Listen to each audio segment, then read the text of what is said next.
वाले ट्यूटोरियल्स की chemistry class में एक बार फिर से आपका स्वागत है। और इलेक्ट्रोकेमिस्ट्री का एक नया टॉपिक आज फिर से हम डिस्कस करेंगे। और आज का हमारा टॉपिक है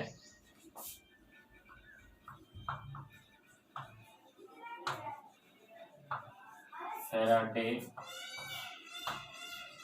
law of electrolysis. Faraday law of electrolysis आज का टॉपिक है। Faraday law of electrolysis. हमें क्या करना है, कोई भी साल्ट सॉल्यूशन है और उसका जब हम इलेक्ट्रोलिसिस करते हैं तो वहाँ पे हमारे पास प्रोडक्ट आता है कैथोड और एनोड पे, और कुछ मटेरियल हम खर्च भी करते हैं। बात समझ में आई? हमने क्या कहा कि जब हम इलेक्ट्रोलिसिस करेंगे तो उस इलेक्ट्रोलिसिस के अंदर मटेरियल के खर्च होने पर जो प्रोडक्ट हमें मिलता है वो प्रोडक्ट हमें एनोड और कैथोड पे मिलता है। तो वो जो प्रोडक्ट है जो हमें एनोड और कैथोड पे मिलेगा उसकी जो अमाउंट है वो डिपेंड करती है किस पे? इलेक्ट्रिसिटी पे। किस पे डिपेंड करती है? इलेक्ट्रिसिटी पे। Means electricity means flow of charge, कि हमने उसके अंदर से कितना चार्ज फ्लो किया है। Is that clear? कि इलेक्ट्रोलिसिस के दौरान मटेरियल के खर्च होने पर जो प्रोडक्ट आता है कैथोड और एनोड पे वो कितना आएगा, तो वो डिपेंड करता है इलेक्ट्रिसिटी पे। Electricity means flow of charge, कि हम कितना चार्ज फ्लो करेंगे। तो directly proportional to Q. Q क्या है? Charge of electricity.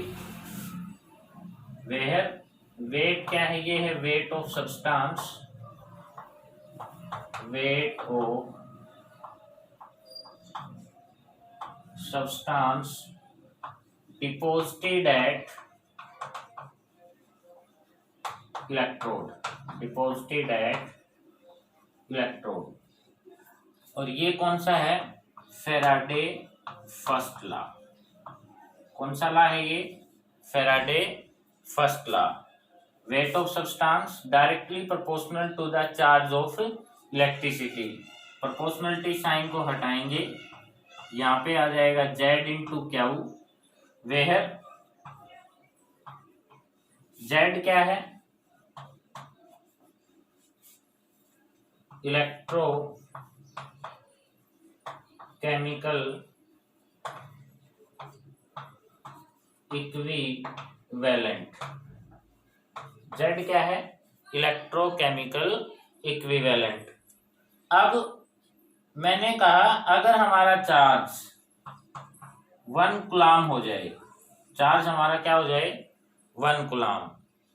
हमने 1 कूलम इलेक्ट्रिसिटी को पास किया तो जो वेट आएगा एनोड या कैथोड पे वो इलेक्ट्रोकेमिकल इक्विवेलेंट होगा।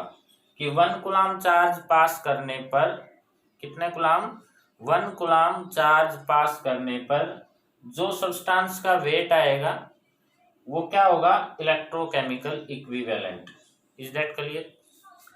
अब इसको मैं मॉडिफाई कर देता हूं। मॉडिफाई करने के बाद ये होगा Z I इंटू टी। ये रिजल्ट आ जाएगा। वी नो क्या होता है? I इंटू टी, कि हमने कितने टाइम में कितना करंट पास किया। चार्ज क्या होगा? कितने टाइम में कितना करंट हमने पास किया। तो हमारे पास क्या का वैल्यू आ जाएगा। तो ये कौन सा लॉ है? Faraday first law. Faraday first law. इसके ऊपर हम बात कर लेते हैं कि Z का वैल्यू हम कैसे निकालेंगे और सब्सटेंस डिपॉजिटेड वैल्यू कैसे आएगी, इस पे भी हम बात करने वाले हैं। तो इसके लिए हमने क्या किया कि मेरे पास सोडियम क्लोराइड है और जब इलेक्ट्रोलिसिस करते हैं इसका तो हमें ये वाला रिजल्ट मिलता है। Is that clear? हमने सोडियम क्लोराइड के साल्ट सॉल्यूशन का इलेक्ट्रोलिसिस किया तो हमें ये मिला। तो यहाँ पे क्या हुआ कि हमारा जो सोडियम है, सोडियम आयन, वो इलेक्ट्रॉन को यूज करके सोडियम में कन्वर्ट हो रहा है। सोडियम आयन 2 इलेक्ट्रॉन का यूज करके सोडियम में कन्वर्ट हो रहा है। तो कितना सोडियम यहाँ पे डिपॉजिट होगा इस रिएक्शन के दौरान, कितना सोडियम हमारे पास डिपॉजिट होगा। तो मतलब 1 मोल ऑफ इलेक्ट्रॉन है तो 1 मोल ऑफ सोडियम आ जाएगा। तो 1 मोल ऑफ इलेक्ट्रॉन का मतलब क्या होता है, 96,500 कूलम चार्ज होता है। 1 मोल ऑफ इलेक्ट्रॉन क्या होगा, 96,000, ये फैराडे कांस्टेंट का वैल्यू है। और हमारे पास 1 मोल सोडियम आ जाएगा। कहने का मतलब क्या है कि जब हमने 96,500 कूलम चार्ज पास किया तो हमारे पास सोडियम बना 23 ग्राम। अगर हम यही चार्ज 1 कूलम कर देंगे तो ये बनेगा 23/96,500। ठीक है, तो ये क्या है, ये जेड है। हमने यहाँ पे क्या किया था कि 10 एम्पियर करंट को पास किया, कितने टाइम के लिए, 965 सेकंड के लिए। तो सब्सटेंस सोडियम का वेट कितना आएगा कि करंट हमने 10 एम्पियर पास किया कितने टाइम के लिए, 965 सेकंड के लिए। तो कितना करंट पास होगा, तो हमें जेड का वैल्यू चाहिए। जेड हमने निकाल लिया, ये क्या है, जेड है, सोडियम का जेड है। तो यहाँ पे weight of sodium is equal to equivalent weight of sodium into I into time. ये कितना है, ये रहा 23/96,500। करंट कितना, 10, 965, तो ये कितना आ जाएगा, 2.3 ग्राम। कितना आ गया, 2.3 ग्राम। इज दैट क्लियर कि हमें सोडियम कितना मिलेगा, 2.3 ग्राम। पूरी रिएक्शन में इसका डबल कर देंगे क्योंकि 2 मोल्स हैं इसके। इज दैट क्लियर, समझ में आया। तो इस तरह से हमने सोडियम का निकाला है, उसी तरह हम क्लोरीन का निकाल सकते हैं। तो क्लोरीन के लिए ये वैल्यू डबल हो जाएगा, ठीक है। उसके बाद यहाँ पे ये वैल्यू आ जाएगा, वो उस तरह इसी तरह सोडियम क्लोराइड। कैसे, अब हम क्लोरीन की बात करते हैं। ये सोडियम का हमने निकाला, क्लोरीन अगर हम निकालेंगे तो क्लोरीन का रिएक्शन क्या होगा इस रिएक्शन के अंदर कि क्लोरीन जो है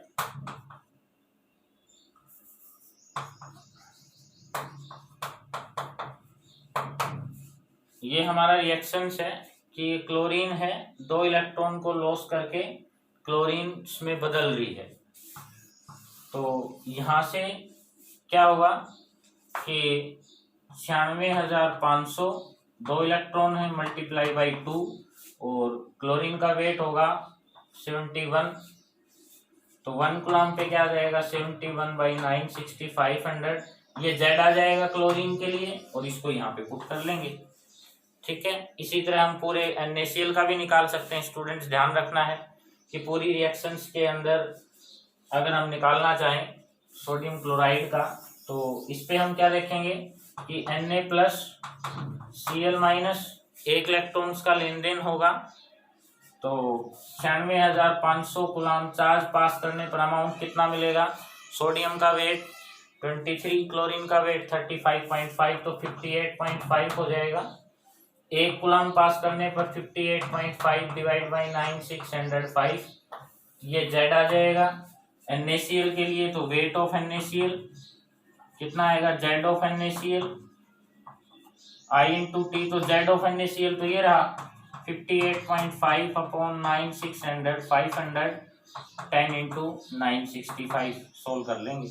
तो बेटा ध्यान रखना है कि हमने कितना चार्ज पास किया है और उस चार्ज पे हमें कितना मिला। तो 1 मोल ऑफ इलेक्ट्रॉन पे 1 मोल ऑफ सोडियम मिलेगा, 2 मोल ऑफ इलेक्ट्रॉन पे 2 मोल्स ऑफ सोडियम मिलेंगे।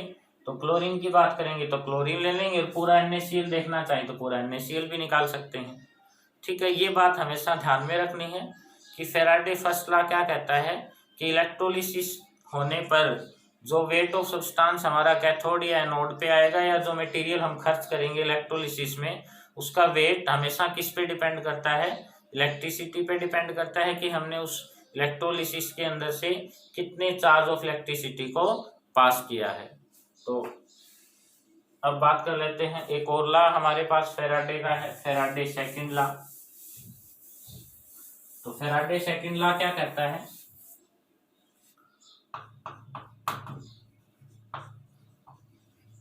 कि मेरे पास दो कंटेनर हैं, इसमें हमने सॉल्यूशन डाल दिया, दूसरा कंटेनर है इसमें भी हमने सॉल्यूशन डाल दिया, इलेक्ट्रोड्स को यहाँ पे हमने लटका दिया, इसके अंदर मेटल इलेक्ट्रोड है, बैटरी से इसको कनेक्ट किया। अब हमने क्या किया कि जब हम इनके अंदर से same amount of electricity pass करेंगे, जितनी इलेक्ट्रिसिटी यहाँ से पास करेंगे उतनी ही इलेक्ट्रिसिटी इसमें से पास होगी। तो यहाँ पे जो वेट आएगा, weight of first substance ratio of second substance is equal to equivalent weight of first substance और second substance. Faraday second law यही कहता है कि अगर हम दो अलग अलग सॉल्यूशंस के अंदर से same amount of electricity pass करेंगे तो वहाँ पे जो हमें प्रोडक्ट मिलेगा कैथोड या एनोड पे, तो उस सब्सटेंस के वेट का रेशियो किसके इक्वल होगा, always equal to ratio of their equivalent weight, वो हमेशा उसके इक्विवेलेंट वेट के इक्वल होगा। ये क्या है, इक्विवेलेंट वेट, कि दो अलग अलग सॉल्यूशंस के अंदर से फिर से देख लेते हैं कि सेम अमाउंट ऑफ इलेक्ट्रिसिटी जब हम पास करेंगे तो यहाँ पे जो वेट आएगा उस वेट का ratio always equal to their equivalent weight, उनके इक्विवेलेंट वेट के इक्वल रहेगा। ये आपको ध्यान में रखना है। जैसे यहाँ पे कॉपर है, कॉपर आयन से ये कॉपर में कन्वर्ट हो रहा है, यहाँ पे सोडियम है, सोडियम आयन से ये सोडियम में कन्वर्ट हो रहा है। हमें वेट निकालना है, तो weight of copper, weight of sodium is equal to their equivalent weight. तो इस सॉल्यूशंस के अंदर से जब हमने इसका रिएक्शंस किया तो हमें weight of copper divide by weight of sodium, their equivalent weight, equivalent weight of copper, equivalent weight of sodium. Is that clear? तो हमें थोड़ा सा ध्यान रखना है कि हमें कॉपर का वेट कितना मिलेगा, कॉपर का वेट कितना मिलेगा। मान लो सोडियम हमारे पास 23 ग्राम है, तो ये वैल्यू हमारे पास है, इसकी वैल्यू हमें निकालनी है कि ये हमें कितना मिला। तो ये वैल्यू यहाँ पे पुट करेंगे, कॉपर का इक्विवेलेंट वेट यहाँ पे पुट करेंगे, सोडियम का इक्विवेलेंट वेट यहाँ पे पुट करेंगे और यहाँ से वैल्यू आ जाएगी। तो ये हमारा फैराडे का सेकंड लॉ है जो हमें करना है।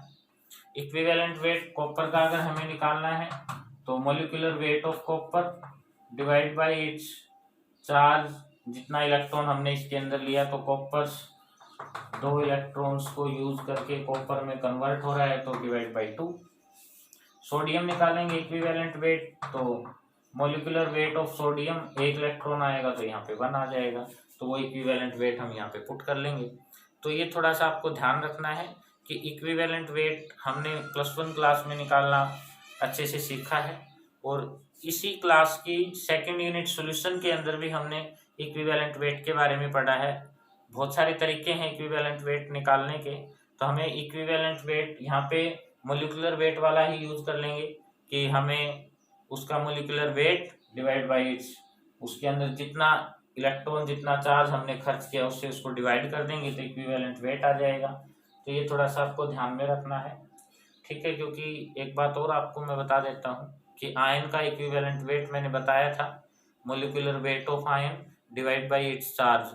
आयन के मोलिकुलर वेट को उसके चार्ज से डिवाइड कर देंगे तो उसका इक्विवेलेंट वेट आ जाएगा, ठीक है। अगर बाकी कुछ ध्यान में ना रहे तो इसको आप ध्यान में रख लेंगे।